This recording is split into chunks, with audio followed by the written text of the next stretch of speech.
Terakhir-terakhir ini atau di beberapa minggu ini, saya sering mendapat seliweran YouTube-nya Rismond Siolan Sianipar.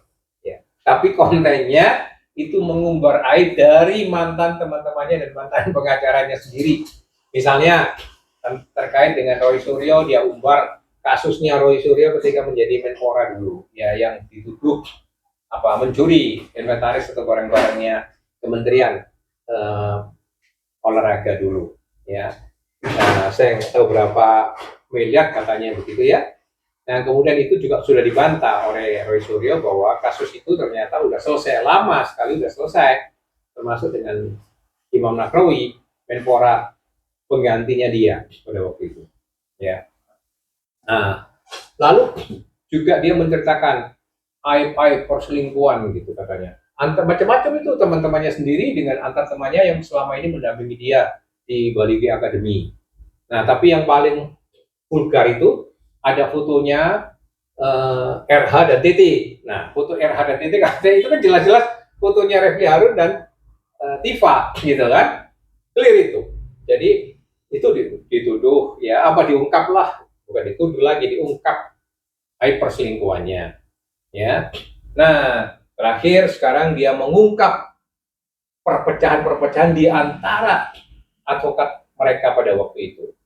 Dia bilang itu biangnya itu tidak lain adalah Refli Harun, ya kan, yang memecah belah itu semua, ya kan. Nah, tapi kalau kita mendengarkan cerita pertama tentang perpecahan itu, yang saya pernah dengar itu dari Ahmad Kosinudin, yang oleh Refli Harun dipanggil Udin, gitu ya.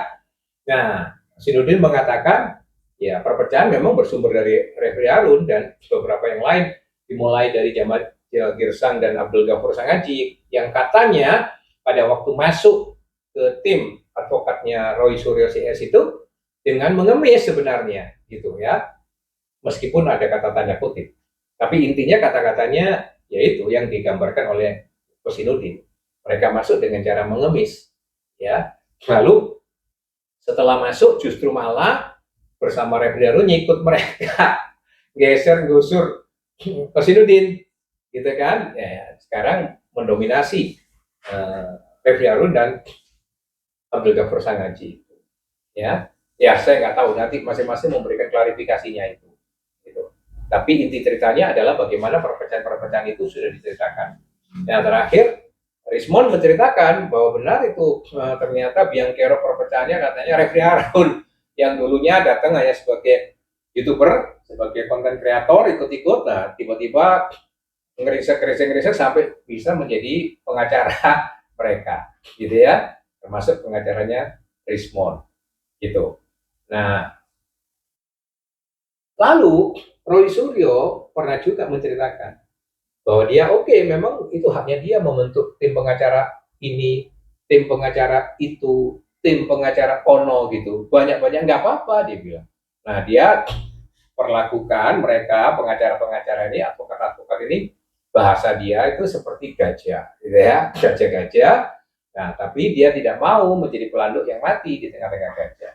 Ada beberapa catatan saya tentang bahasanya Roy Suryo itu, mengistilahkan pengacara atau advokat mereka sebagai gajah, itu kan hanya bahasa metafor yang mungkin untuk sekedar menyenangkan para advokatnya, itu terkesan membesar-besarkan, gitu ya. Itu kan kalau buat saya itu bahasa lip service saja, bahasa yang sebenarnya abang-abang lambe kalau orang Jawa bilang, itu kira-kira, ya. Nah, yang kedua, tapi yang mesti perlu digarisbawahi, bahwa dia memposisikan diri sebagai pengendali gajah. Dengan begitu berarti dia sama seperti menempatkan diri. Jadi saya membacanya, Roy Suryo itu menempatkan diri sebagai pawang gajah yang dipakai untuk sirkus saja itu. Ya, pengacara-pengacara itu oleh Roy Suryo, di benaknya Roy Suryo itu seperti gajah sirkus, gitu. Dia pawangnya. Ketika perlu ditampilkan adegan ini, gajah yang tampil. Yang adegan yang lain, gajah itu yang tampil, dan seterusnya. Itu cara Roy Suryo dalam saya membaca cara Roy Suryo yang memperlakukan advokatnya. Ya, jadi sebenarnya sangat menganggap sebagai objek saja para pengacaranya. Nah, terakhir kan Rismond menceritakan, ya, bagaimana dia dirayu-rayu Refli Harun untuk membentuk tim pengacara dan seterusnya. Jadi ternyata di mata Rismond, di mata Roy Suryo, itu para pengacara-pengacara itu dianggap yang berkebutuhan. Ngerengek-ngerengek kasus, menangani kasus mereka itu untuk berbagai maksud dan tujuan. Mungkin untuk popularitas, mungkin untuk meningkatkan follower dan subscribernya atau minimal viewernya dari medsos mereka, gitu ya, dan berbagai hal. Karena seperti kata Rismond tadi, Refri Harun tuh masuknya ke mereka mula-mula hanya sebagai konten kreator, sebagai YouTuber saja gitu, ya kan, yang merekam kejadian-kejadian mereka, tapi ujung-ujungnya sampai bisa menjadi pengacara mereka. Ya. Dengan kata lain, sekali lagi, di mata mereka itu ada perendahan terhadap profesi advokat, terhadap teman-teman advokat itu. Saya tidak tahu teman-teman itu menyadari enggak kira-kira nilai itu ya, perasaan itu. Tapi kalau buat saya itu memprihatinkan, menyedihkan. Karena saya sebagai advokat senior ikut sedih kalau mendengar ya advokat diperlakukan semacam itu oleh klien-kliennya. Gitu loh. Ya, mengapa seperti itu? Saya kembali karena para advokat itu sendiri yang merasa berkebutuhan, satu kasus dianggap seksi, direbut berbagai macam, dikerubut berbagai macam advokat. Ya, advokat yang merasa butuh sekali, merengek-rengek, mengemis di situ, bahasanya Kosinudin. Ya kan? Jadi artinya apa? Dengan begitu kan sepertinya advokat itu menjadi profesi yang tidak bermartabat. Sekarang sikut-sikutan mereka, berbagai perilaku negatif mereka diungkap sendiri secara internal, saling nyikut, sekarang saling nendang, saling mukul, saling mengungkap, ya, kebusukan, kejelekan di antara tim advokat itu sendiri. Dan dengan ceritanya Roy Suryo, dengan ceritanya Rismond, itu saya menarik kesimpulan bahwa dulu mereka sebagai klien itu memperlakukan advokat itu sebagai objek, sebagai alat saja untuk ya karena mereka butuh, bukan sebagai profesional yang mendapatkan penghargaan dan penghormatan yang layak dari mereka, gitu ya.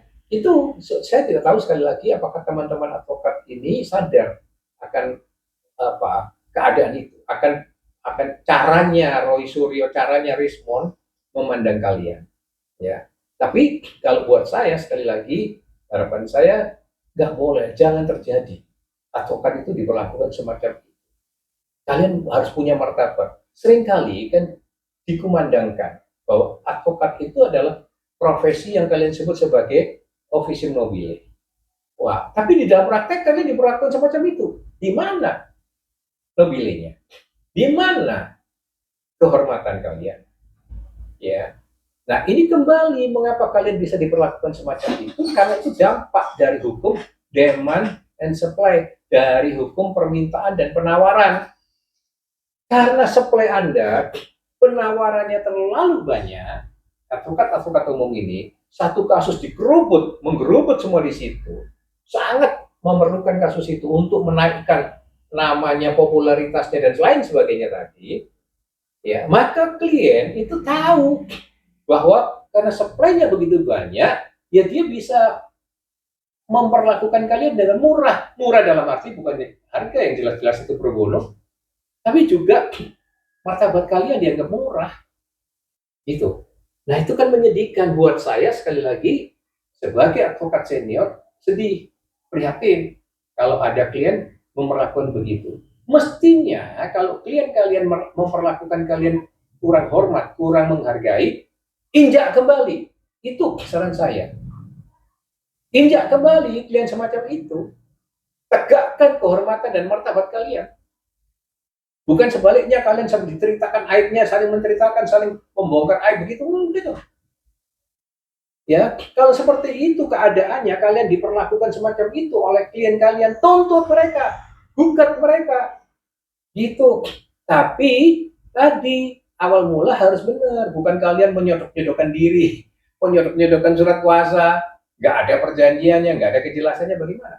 Kalau kalian itu membela antar anggota kalian, antar sesama sebagai advokat, kalian membela profesi, membela martabat antar teman, sebagai rekan, sejawat, ya, apalagi kalau dalam satu organisasi yang diperlakukan tidak baik, kurang baik diperlakukan sewenang-wenang oleh aparat penegak hukum lain, oleh pihak-pihak eksternal lain, nah itu boleh kita membela tanpa perhitungan uang, tidak usah pakai bicara uang.